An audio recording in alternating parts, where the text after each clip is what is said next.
ನಮಸ್ತೆ and welcome to bio studies. Cell ಅನ್ನುವಂಥ chapter start ಮಾಡಿದ್ದೀವಿ. ಕಳೆದ ವಿಡಿಯೋದಲ್ಲಿ previous video we have studied about the first organelle ಯಾವುದು endoplasmic reticulum. I hope you remember the network like tubules which are scattered in the cytoplasm. Endoplasmic reticulum, just try to repeat the things. They are of two types, RER and SER. RER andre enu rough endoplasmic reticulum. SER antandre smooth endoplasmic reticulum. Protein synthesis, which type of ER? It is the RER. Lipid synthesis ಯಾವ್ದು ಮಾಡುತ್ತೆ? SER ಮಾಡುತ್ತೆ. Detoxification of drugs, which ER? It is again SER. I hope you remember. ಯಾವ protein ಮೂಲಕ ರೈಬೋಸೋಮ್ಸು ಅಂಟ್ಕೊಂಡಿರ್ತವೆ? ರೈಬೋಫೋರಿನ್. So ರೈಬೋಫೋರಿನ್ ಮೂಲಕ ಆ ರೈಬೋಸೋಮ್ಸು rough endoplasmic reticulum ಆ ಮೆಮ್ಬ್ರೇನಿಗೆ attach ಆಗಿರ್ತವೆ, right. And this endoplasmic reticulum ಎರಡು ಕಂಪಾರ್ಟ್ಮೆಂಟ್ಸನ್ನು ಮಾಡುತ್ತೆ. ಒಂದು ಒಳಗಡೆ ಇರುವಂತಹ ಲುಮಿನಲ್ ಸ್ಪೇಸ್, ಹೊರಗಡೆ ಇರುವಂಥದ್ದು ಎಕ್ಸ್ಟ್ರಾ ಲುಮಿನಲ್ ಅಥವಾ ಸೈಟೋಪ್ಲಾಸಮ್. ಸೊ ಇದೆಲ್ಲವನ್ನು ನಾವು ಪ್ರೀವಿಯಸ್ ವಿಡಿಯೋದಲ್ಲಿ ಕವರ್ ಮಾಡಿದ್ದೀವಿ. ನಾವು in this video will try to study the second organelle, that is Golgi apparatus. Now this Golgi apparatus again it comes under a single membrane bound. ಅಂದರೆ ಇದಕ್ಕೂ ಕೂಡ ಹೊರಗಡೆಯಿಂದ ಒಂದೇ ಒಂದು ಮೆಂಬ್ರೇನ್ ಇದೆ, just like our endoplasmic reticulum. Now this Golgi apparatus, sometimes it is also called as Golgi body. Golgi ಅಂತಲೂ ಕರೀತಾರೆ, Golgi body. One and the same, Golgi body or Golgi apparatus. ಈ ಗಾಲ್ಗಿ ಅಪ್ಯಾರಟಸ್ದು ಫಸ್ಟ್ ಟೈಮು ಅದರ ಪೂರ್ತಿ ಸ್ಟ್ರಕ್ಚರನ್ನು study ಮಾಡಿದಂತಹ ವಿಜ್ಞಾನಿ ಯಾರು? ಕ್ಯಾಮಿಲೋ Golgi. So ಈ ಸ್ಟ್ರಕ್ಚರನ್ನು, ಈ ಆರ್ಗನಲಿಯನ್ನು ಫಸ್ಟ್ ಟೈಮು ಅದರ ಮಾರ್ಫಾಲಜಿಕಲಿ ಅದರ ಸ್ಟ್ರಕ್ಚರನ್ನು ಡೆವಲಪ್ ಮಾಡಿದವರು, ಸ್ಟಡಿ ಮಾಡಿದವರು ಕ್ಯಾಮಿಲೋ ಗಾಲ್ಗಿ ಅನ್ನುವಂತಹ ವಿಜ್ಞಾನಿ. Therefore this organelle is called as Golgi apparatus ಅಥವಾ Golgi body. Now this Golgi apparatus again it is found in all eukaryotic cells.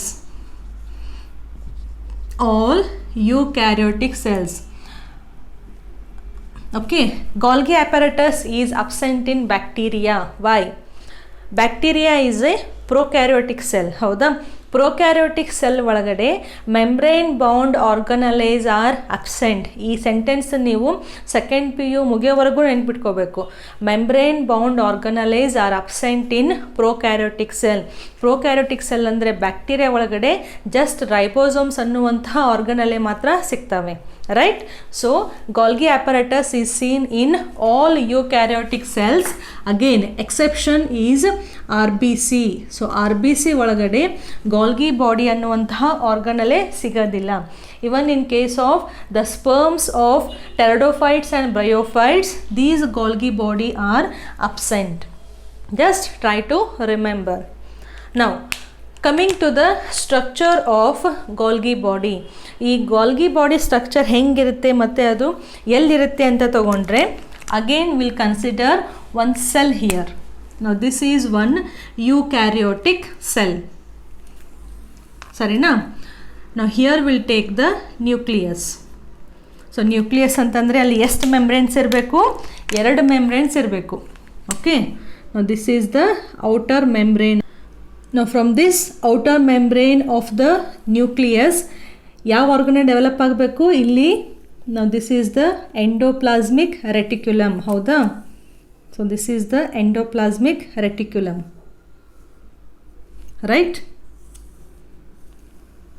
Okay, now ಇದೇನು endoplasmic reticulum end ಆಗುತ್ತಲ್ಲ, so towards this plasma membrane, but after endoplasmic reticulum there will develop one more structure, and this structure we call it as, what do we call for this? It is the Golgi apparatus. Now this is the Golgi apparatus structure. Okay, something like this. So ಇದಕ್ಕೆ ಮತ್ತು ಇದಕ್ಕೆ ಎರಡಕ್ಕೂ compare ಮಾಡಿದರೆ ಇಲ್ಲಿಯೂ ಕೂಡ ನಿಮಗೆ parallelly arranged stack like structures ಸಿಗ್ತವೆ.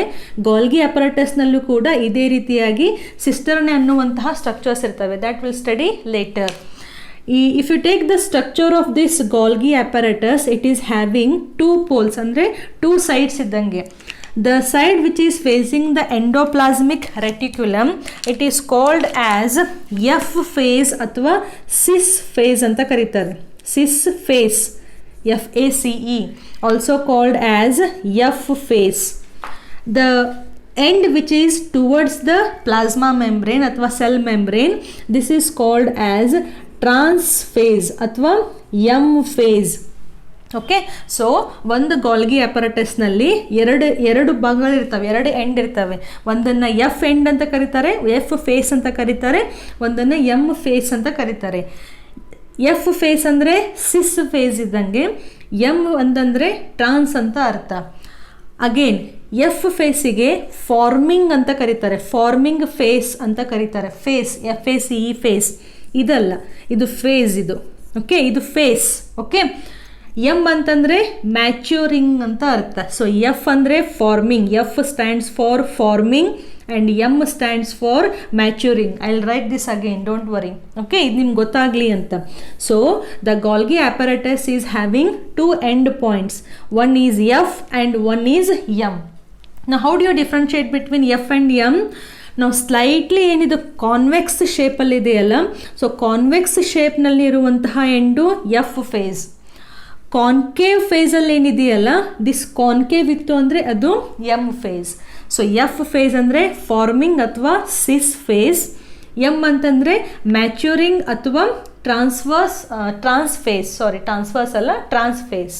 Okay, F face is towards endoplasmic reticulum and M face is towards the plasma membrane.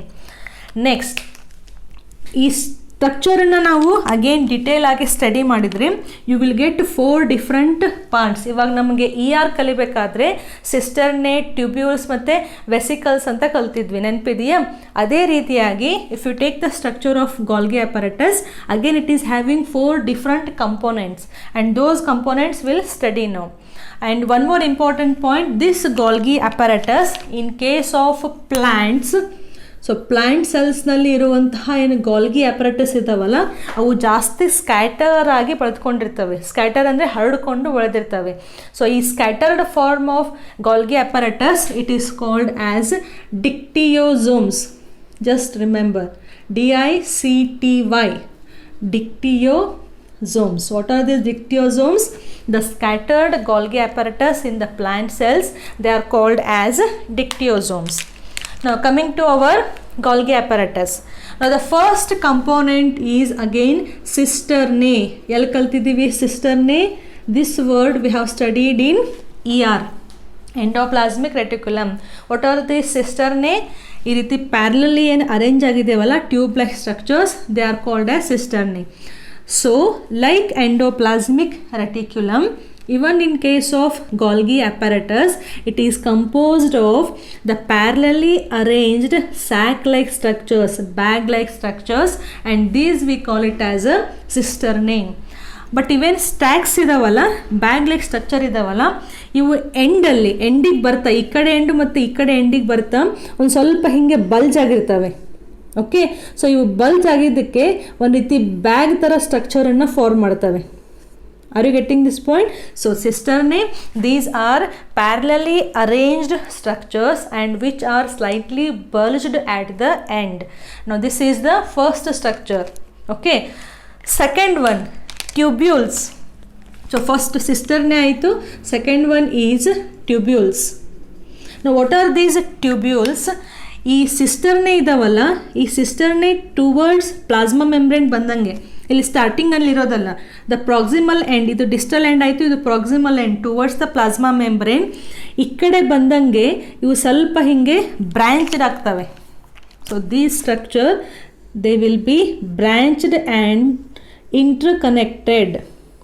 Okay, now these structures we call it as tubules. What are these tubules?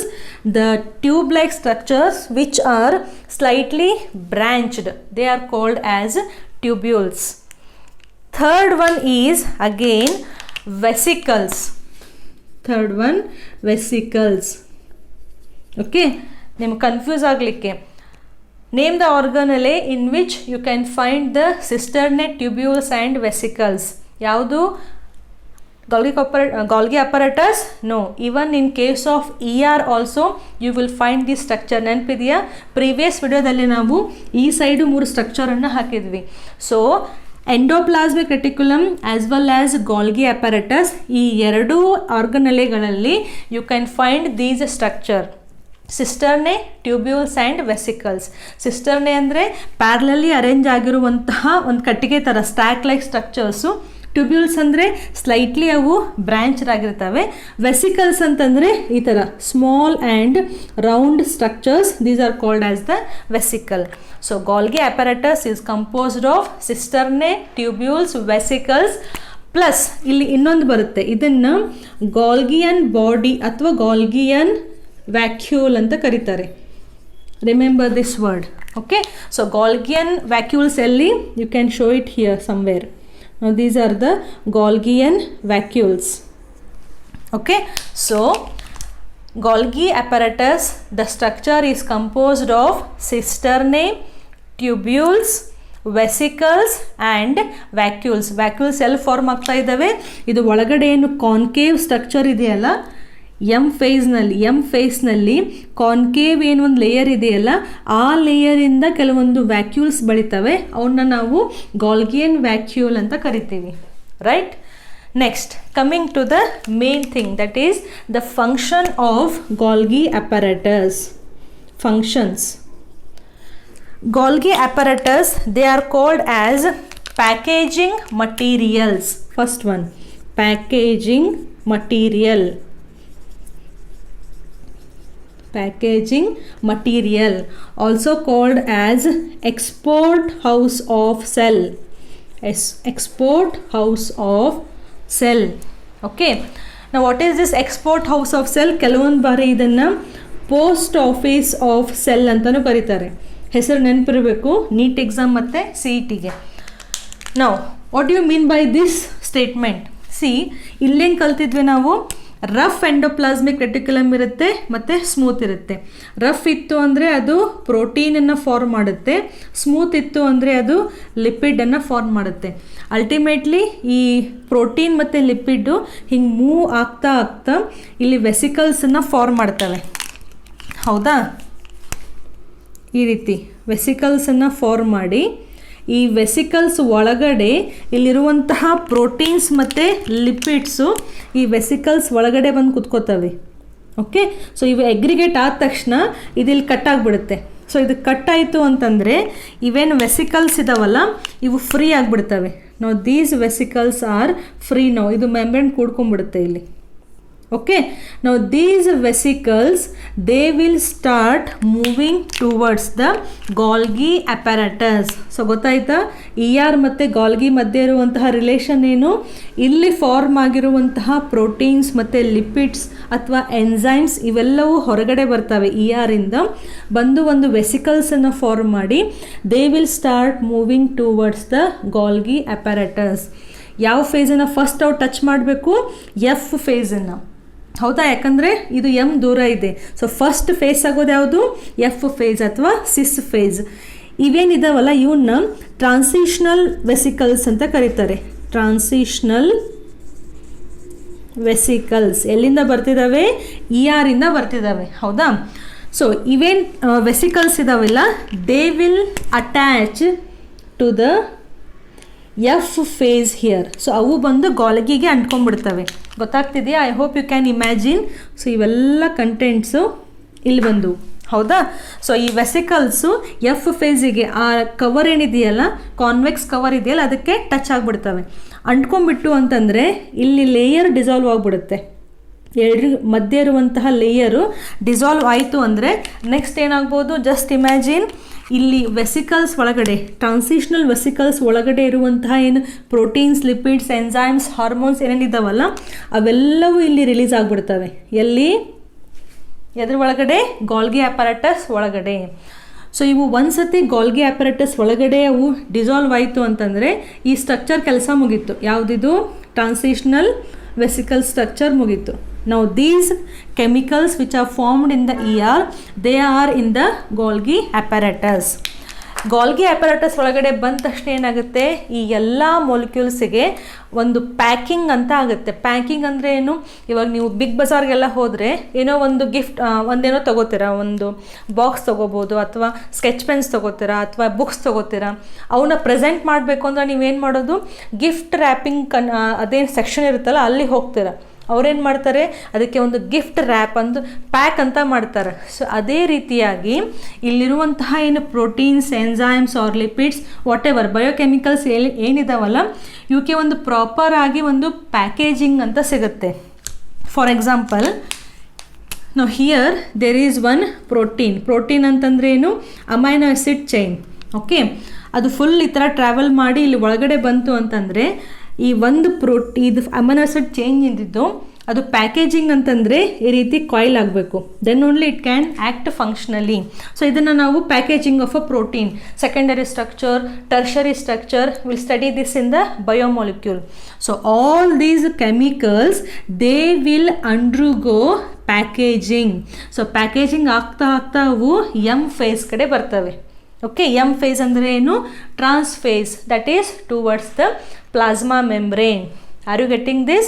So therefore the Golgi apparatus is called as packaging material ಅಥವಾ export house of the cell. ಯಾಕೆ ಇಲ್ಲಿ export ಬಂತು? What is export? Import and export. Import ಅಂತಂದರೆ ಏನು, imported fruits ಅಂದರೆ ಹೊರಗಡೆಯಿಂದ ಅದು ಒಳಗೆ ಬಂದರೆ ಅದು ಇಂಪೋರ್ಟ್ ಅಂತ ಅರ್ಥ. ಹೊರಗಡೆ ದೇಶದಿಂದ ಬೆಳೆಯುವಂತಹ ಫ್ರೂಟ್ಸು ನಮ್ಮ ದೇಶಕ್ಕೆ ಬಂದರೆ ನಾವು ಇಂಪೋರ್ಟ್ ಮಾಡ್ಕೋತಾ ಇದ್ದೀವಿ ಅಂತ. ನಮ್ಮ ದೇಶದಲ್ಲಿ ಬೆಳೆಯುವಂತಹ ಫ್ರೂಟ್ಸನ್ನು ಹೊರ ದೇಶಕ್ಕೆ ಕಳಿಸಿದ್ರೆ ಅದು ನಮಗೆ ಎಕ್ಸ್ಪೋರ್ಟ್ ಅಂತ ಅರ್ಥ. ಎಕ್ಸ್ಪೋರ್ಟ್ ಅಂದರೆ ಹೊರಗಡೆ ಕಳಿಸೋದು. ಇಲ್ಲೇನಾಗುತ್ತೆ meaning, export house of the cell ಅಂದರೆ ಇಲ್ಲೇನು ಕೆಮಿಕಲ್ಸ್ ಇದಾವಲ್ಲ ಇವನ್ನ ಸೆಲ್ಲಿಂದ ಹೊರಗಡೆ ಹಾಕಲಿಕ್ಕೆ ಯಾರು ಹೆಲ್ಪ್ ಮಾಡ್ತಾ ಇದ್ದಾರೆ, ಗಾಲ್ಗಿ ಅಪರಾಟಸ್ಸು ಹೆಲ್ಪ್ ಮಾಡ್ತಾ ಇದ್ದಾವೆ. ಎಕ್ಸ್ಪೋರ್ಟ್ ಮಾಡೋಕ್ಕಿಂತ ಮುಂಚೆ ನಾವೇನು ಮಾಡಬೇಕು, ಆ ಫ್ರೂಟ್ಸ್ಗಳನ್ನು, ಎಕ್ಸಾಂಪಲ್ ಫ್ರೂಟ್ಸನ್ನು ಪ್ಯಾಕ್ ಮಾಡಬೇಕು. ಸೊ ಪ್ಯಾಕೇಜಿಂಗನ್ನು ಯಾರು ಮಾಡ್ತಾ ಇದ್ದಾರೆ, ಗಾಲ್ಗಿ ಅಪರಾಟಸ್ ಮಾಡ್ತಾ ಇದೆ. ಸೊ ಪ್ಯಾಕ್ ಮಾಡಿ ಕೆಮಿಕಲ್ಸ್ಗಳನ್ನು ಪ್ರಾಪರಾಗಿ ಪ್ಯಾಕ್ ಮಾಡಿ ಅದು ಸೆಲ್ಲಿಂದ ಹೊರಗಡೆ ಹೋಗಿ ಅವು ಟಾರ್ಗೆಟ್ಟಿಗೆ ಅಂದರೆ ಡೆಸ್ಟಿನೇಷನಿಗೆ ಮುಟ್ಟಿ ಅವು ಕೆಲಸ ಮಾಡಬೇಕು. ಅದನ್ನು ಗಾಲ್ಗಿ ಅಪರಾಟಸ್ಸು ನೋಡ್ಕೊಳ್ಳುತ್ತೆ. Okay, so Golgi apparatus is called as all these name. Post office ಅಂದರೆ ಅದು ಗೊತ್ತಾಗುತ್ತೆ, ಎಲ್ಲಿ ನಮಗೆ ಡೆಸ್ಟಿನೇಷನಿಗೆ ಹೋಗಿ ಪೋಸ್ಟ್ ಮುಟ್ಟಬೇಕು ಆ ಕೆಲಸವನ್ನು ಪೋಸ್ಟ್ ಆಫೀಸ್ ಮಾಡುತ್ತೆ. ಅದೇ ರೀತಿಯಾಗಿ ಇಲ್ಲಿ ಫಾರ್ಮ್ ಆಗಿರುವಂತಹ chemicals, protein, lipid, enzymes, ultimately ಅವು ದೇಹದಲ್ಲಿ ಯಾವುದೋ ಒಂದು ಭಾಗಕ್ಕೆ ಹೋಗಿ ಅವು ಫಂಕ್ಷನ್ ಮಾಡಬೇಕು. ಸೊ ಅವು ಫಂಕ್ಷನ್ ಮಾಡೋಕ್ಕಿಂತ ಮುಂಚೆ ಅವನ್ನ ಪ್ಯಾಕ್ ಮಾಡಿ ಎಕ್ಸ್ಪೋರ್ಟ್ ಮಾಡೋ ಕೆಲಸ ಯಾವುದು, ಈ post office. Which is this post office? It is the Golgi apparatus. ಗೊತ್ತಾಯ್ತಾ? So this is the first function.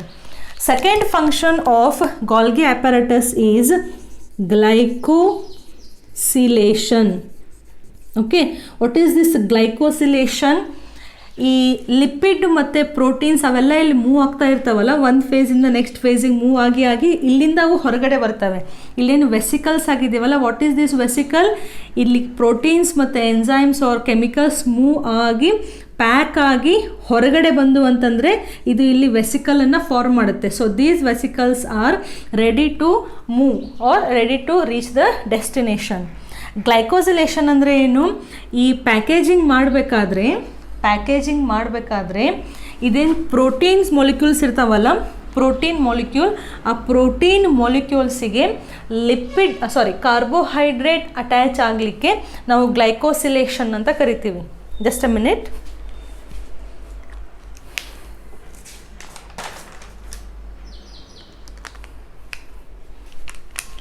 Right, this is the second function. There is one more word, glycosidation. ಎರಡು confusing. ಏನಿದು ಅರ್ಥ? ಗ್ಲೈಕೋಸಿಲೇಷನ್ ಮತ್ತು ಗ್ಲೈಕೋಸಿಡೇಷನ್ ಅಂತಂದರೆ carbohydrate ಅಂದರೆ sugar ಮೊಲಿಕ್ಯೂಲು, carbohydrate ಇದು ಪ್ರೋಟೀನಿಗೆ attach ಆಗಿ ಗ್ಲೈಕೋಪ್ರೋಟೀನನ್ನು ಫಾರ್ಮ್ ಮಾಡುತ್ತೆ. ನೆನಪಿದೆಯಾ? ಗ್ಲೈಕೋಪ್ರೋಟೀನ್ ಸೆಲ್ ಮೆಂಬ್ರೇನಲ್ಲಿ ಇರುತ್ತಲ್ಲ ಗ್ಲೈಕೋಪ್ರೋಟೀನ್. ಅದೇ ರೀತಿ ಕಾರ್ಬೋಹೈಡ್ರೇಟ್ ಮೊಲಿಕ್ಯೂಲು ಲಿಪಿಡ್ಡಿಗೆ ಅಟ್ಯಾಚ್ ಆಗಿ ಗ್ಲೈಕೋಲಿಪಿಡನ್ನು ಫಾರ್ಮ್ ಮಾಡುತ್ತೆ. ಗ್ಲೈಕೋಲಿಪಿಡ್ ಮತ್ತು ಗ್ಲೈಕೋಪ್ರೋಟೀನ್ ಎಲ್ಲಿ ನಾವು ಓದಿದ್ವಿ? ಸೆಲ್ ಮೆಂಬ್ರೇನ್ ಸ್ಟ್ರಕ್ಚರಲ್ಲಿ ಓದಿದ್ವಿ, ಹೊರಗಡೆ ಇರ್ತಾವಲ್ಲ. ಸೊ ಈ ಪ್ರೊಸೆಸ್ಸು ಅಂದರೆ ಈ ಪ್ರೋಟೀನಿಗೆ, ಇಲ್ಲಿರುವಂತಹ ಪ್ರೋಟೀನಿಗೆ ಕಾರ್ಬೋಹೈಡ್ರೇಟ್ ಮಾಲಿಕ್ಯೂಲ್ ಅಟ್ಯಾಚ್ ಆಗೋದು ಅಥವಾ ಇಲ್ಲಿರುವಂತಹ ಲಿಪಿಡ್ಸಿಗೆ ಕಾರ್ಬೋಹೈಡ್ರೇಟ್ ಅಟ್ಯಾಚ್ ಆಗೋದು, ಇದೆಲ್ಲ ಎಲ್ಲಿ ನಡೆಯುತ್ತೆ? ಗಾಲ್ಗಿ ಅಪರಾಟಸ್ನಲ್ಲಿ ನಡೆಯುತ್ತೆ. So Golgi apparatus helps in glycosylation and glycosidation, that is formation of glycoproteins and glycolipids. Next important, fourth function, the Golgi apparatus helps in formation of cell plate during cell division. Okay, so ನೀವು plant ಸೆಲ್ಲನ್ನು ತೊಗೊಂಡ್ರೆ, if this is the plant cell, starting nucleus ಇರುತ್ತಾ, nucleus ಇರೋದು divide ಆಗಿ 2 ನ್ಯೂಕ್ಲಿಯನ್ನು form ಮಾಡುತ್ತೆ. So 2 nuclei form ಆಯಿತು ಅಂತಂದರೆ ಮಧ್ಯೆ ಇಲ್ಲಿ ಸೆಲ್ ಫುಲ್ ಕಟ್ ಆಗಬೇಕು. ಸೊ ಸೆಲ್ ಕಟ್ ಆಗಲಿಕ್ಕೆ ಮಧ್ಯೆ ಒಂದು ಸೆಲ್ ಪ್ಲೇಟ್ ಅಂತ ಬೆಳೆಯುತ್ತೆ. ಈ ಸೆಲ್ ಪ್ಲೇಟನ್ನು ಯಾರು ಬಳಸ್ತಾರೆ? ಗಾಲ್ಗಿ ಅಪ್ಯಾರಟಸ್ ಬಳಸುತ್ತೆ. So Golgi apparatus helps in formation of cell plate during cell division. Fifth, very important, Golgi apparatus helps in forming the primary lysosomes. So lysosome ಯಾಕೆ ಬಂತು ಇಲ್ಲಿ? Lysosome is one of the organelle. See, ಇಲ್ಲೇನು Golgian vacuole ಅಂತ ಬರೆದಿದ್ದೀವಲ್ಲ, ಈ structures ಇಲ್ಲಿ black ಇದಾವಲ್ಲ, so ಇವೇನು ಗಾಲ್ಗಿಯನ್ vacuole ಅಂತ ಇಲ್ಲಿ ಫಾರ್ಮ್ ಆಗ್ತಾವಲ್ಲ, ನಾವು these are the structure which will develop into lysosomes. Next ವಿಡಿಯೋದಲ್ಲಿ ನಾವು ಲೈಸೋಸೋಮನ್ನು ಎಕ್ಸ್ಪ್ಲೇನ್ ಮಾಡ್ತಿರೋದು. ಸೊ ಈ ಲೈಸೋಸೋಮ್ಸ್ ಎಲ್ಲಿಂದ ಬರ್ತಿದ್ದಾವೆ ನೆನ್ಪಿಟ್ಕೋಬೇಕು. Lysosomes, primary lysosomes, they are coming from the M face of the Golgi apparatus. So M ಫೇಸ್ನಲ್ಲಿರುವಂತಹ ಏನಿದೆ ಮೆಂಬ್ರೇನ್ ಇದೆಯಲ್ಲ, ಇದೇನು ಮಾಡುತ್ತೆ? ವ್ಯಾಕ್ಯೂಲ್ಸ್ಗಳನ್ನು ಪ್ರೊಡ್ಯೂಸ್ ಮಾಡುತ್ತೆ. And these vacuoles are nothing but the primary lysosome. So Golgi ಅಪ್ಯಾರಟಸ್ನಿಂದ ಬೆಳೆಯುವಂತಹ ಇನ್ನೊಂದು ಆರ್ಗನಲ್ಲೇ ಯಾವುದು? Primary lysosome. ಅರ್ಥ ಆಯ್ತಾ? So these are the few of the functions which are carried out by the Golgi apparatus. So ಮೊದಲನೇದು main important ಯಾವುದು? Package ಮಾಡಿ ಆ ಮಟೀರಿಯಲ್ಸ್ಗಳನ್ನು, ಆ ಕೆಮಿಕಲ್ಸ್ಗಳನ್ನು, ಎಲ್ಲಿಂದ ಬರ್ತಿದ್ದಾವೆ ಕೆಮಿಕಲ್ಸು? ಅಲ್ಟಿಮೇಟ್ಲಿ ಇಂದ ಬರ್ತಿದ್ದಾವೆ. ಸೊ ಇಂದ ಬರುವಂತಹ ಬಯೋಕೆಮಿಕಲ್ಸ್ಗಳನ್ನು ಪ್ಯಾಕ್ ಮಾಡಿ ಎಕ್ಸ್ಪೋರ್ಟ್ ಮಾಡಬೇಕು. ಎಕ್ಸ್ಪೋರ್ಟ್ ಮಾಡಲಿಕ್ಕೆ ಏನು ರೆಡಿ ಇದೆ? ಇವೇನು ವೆಸಿಕಲ್ಸ್ ಇದಾವಲ್ಲ, ಇವು ಫುಲ್ ಗಿಫ್ಟ್ ಬಾಕ್ಸ್ ಇದ್ದಂಗೆ. ಗಿಫ್ಟ್ ಬಾಕ್ಸ್ ಒಳಗಡೆ ಏನಿದ್ದಾವೆ? ಫಂಕ್ಷನ್ ಮಾಡಲಿಕ್ಕೆ ಪೂರ್ತಿಯಾಗಿ ರೆಡಿಯಾಗಿರುವಂತಹ ಪ್ರೋಟೀನ್ಸ್, ಎನ್ಸೈಮ್ಸ್ ಮತ್ತು ಲಿಪಿಡ್ಸು ರೆಡಿ ಇದ್ದಾವೆ. ಓಕೆ, ಸೊ ಈ ರೀತಿ ಮೂವ್ ಆಗ್ತಾ ಹೊರಗಡೆ ಅವು ಇಲ್ಲಿ ಹೆಂಗೆ ವೆಸಿಕಲ್ಸ್ ಫಾರ್ಮ್ ಆದವಲ್ಲ, ಅದೇ ರೀತಿಯಾಗಿ ಇಲ್ಲಿರುವಂತಹ ಟ್ರಾನ್ಸ್ ಮೆಂಬ್ರೇನಿಂದ ಈ ಥರ ವೆಸಿಕಲ್ಸ್ ಫಾರ್ಮ್ ಆಗಿ, ವೆಸಿಕಲ್ಸ್ ಒಳಗಡೆ ಇವೆಲ್ಲ ಮಾಲಿಕ್ಯೂಲ್ಸ್ ಹೋದ ತಕ್ಷಣ ಅದಲ್ಲಿ ಕಟ್ ಆಗಿಬಿಡುತ್ತೆ. ಕಟ್ ಆಯಿತು ಅಂದರೆ ಈ ರೀತಿ ವೆಸಿಕಲ್ಸ್ ಫಾರ್ಮ್ ಆಗ್ತವೆ. ಓಕೆ, ಸೊ ವೆಸಿಕಲ್ಸ್ ಫಾರ್ಮ್ ಆಗಿ ಅವು ಎಕ್ಸ್ಪೋರ್ಟ್ ಆಗಲಿಕ್ಕೆ ರೆಡಿಯಾಗಿರ್ತವೆ. Right? So cisternae tubelight, tubules ಅಂದರೆ ಮುಂದೆ ಬ್ರ್ಯಾಂಚ್ ಆಗಿರ್ತವೆ. ವೆಸಿಕಲ್ಸ್ ಅಂದರೆ these are the secretory vesicles, ಎಲ್ಲಿ ಫಾರ್ಮ್ ಆಗ್ತಿದ್ದಾವೆ? ಎಮ್ ಫೇಸಿಗೆ. ಜಾಯಿನ್ ಆಗೋದು ಎಫ್ ಫೇಸಿಗೆ, ಹೊರಗಡೆ ಬರೋದು ಎಮ್ ಫೇಸಿಂದ. ಆಮೇಲೆ Golgian vacuoles, these are nothing but the primary lysosomes. ಎಲ್ಲಿಂದ ಬರ್ತಿದ್ದಾವೆ? ಅಗೇನ್ ಎಮ್ ಫೇಸಿಂದ. ರೈಟ್? ಐ ಹೋಪ್ ಕನ್ಫ್ಯೂಷನ್ ಇಲ್ಲ ಅಂತ ಅನ್ಕೋತೀನಿ. ಒಂದೇ ಸರಿ ಕರೆಕ್ಟಾಗಿ ಅರ್ಥ ಆಗುವಂಗೆ ತಿಳ್ಕೊಂಬಿಡಬೇಕು ಎಲ್ಲ ಆರ್ಗನಲೈಸು. ಓಕೆ, ಸೊ ಮುಗಿದಿತ್ತು, ದಟ್ ಈಸ್ ಎಂಡೋಪ್ಲಾಸ್ಮಿಕ್ ರೆಟಿಕ್ಯುಲಮ್. ಇವತ್ತಿನ ವಿಡಿಯೋದಲ್ಲಿ we have studied about the Golgi apparatus ಅಥವಾ ಗಾಲ್ಜಿಯನ್ ಬಾಡಿ, ಗಾಲ್ಗಿ ಬಾಡಿ. ಎಲ್ಲ ಹೆಸರು ಒಂದೇ ಆರ್ಗನಲೆಗೆ. Right? And in the next video we'll study about the third organelle. Again it is a single membrane bound organelle. So we'll study this lysosome in the next video. Till then please practice and revise. Abbas ಮಾಡ್ತಾ ಇರಿ, ಎಲ್ಲ revision ಮಾಡ್ತಾ ಇರಿ. We'll meet again in the next video. Thank you for watching.